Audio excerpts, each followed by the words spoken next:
When I bought the 328, the clock bezel was cloudy and unclear. I've now repaired it and I want to bring you along and show you exactly how I did it.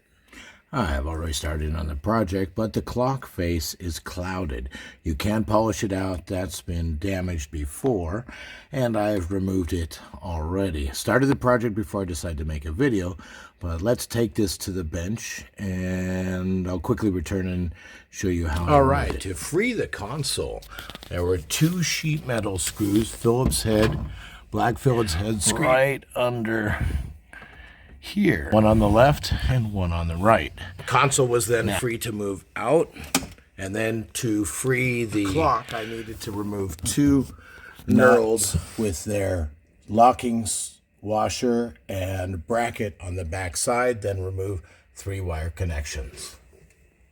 Additional safety item, the red wire is your hot wire, and it is constantly hot because it's the clock and I have a battery tender attached and everything. So I just threw a little piece of electrical tape over it just to prevent any stray arcing that might accidentally occur.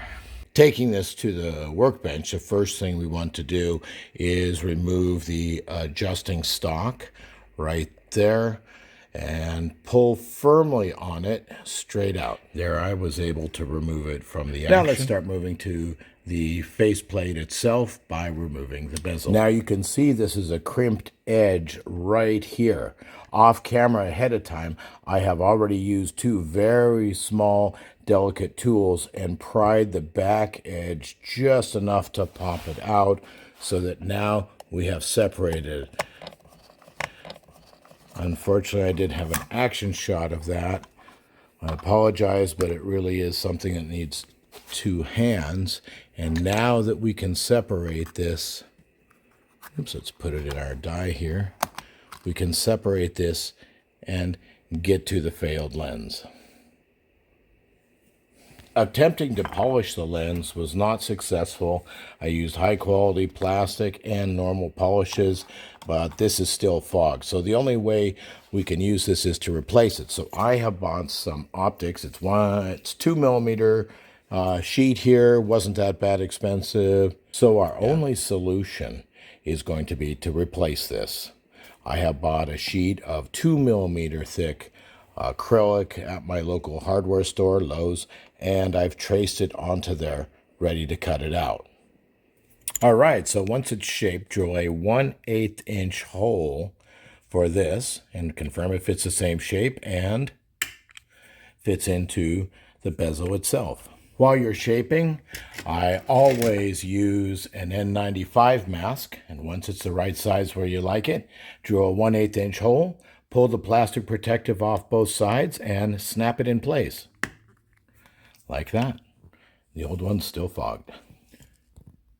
Give the inside one last wipe and then place it over the can so the edges align and you can get the crimping positions dead on. Give the inside one last wipe on that lens and then drop it into its position in the clock to align the hole with the stake position.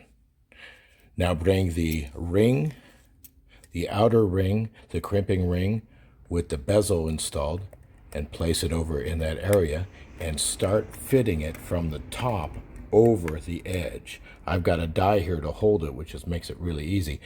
But you'll start on the top edge and drop it around to our parted edge. When you're finished, reinsert the stock and set the time, then reinstall back in the car. With the console mounting screws removed and it tactfully pulled out with the jam plate there, and I've also removed the stereo to bench test that, you can now insert the clock with its new bezel. Line it up straight there and then put the bracket in back here and tighten down the physical fasteners here so it attaches at the bracket against the back. Once tightened down, and make sure the bracket is a full 90 degrees perpendicular to the mounting face, insert the electricals. There's lighting, power, and ground.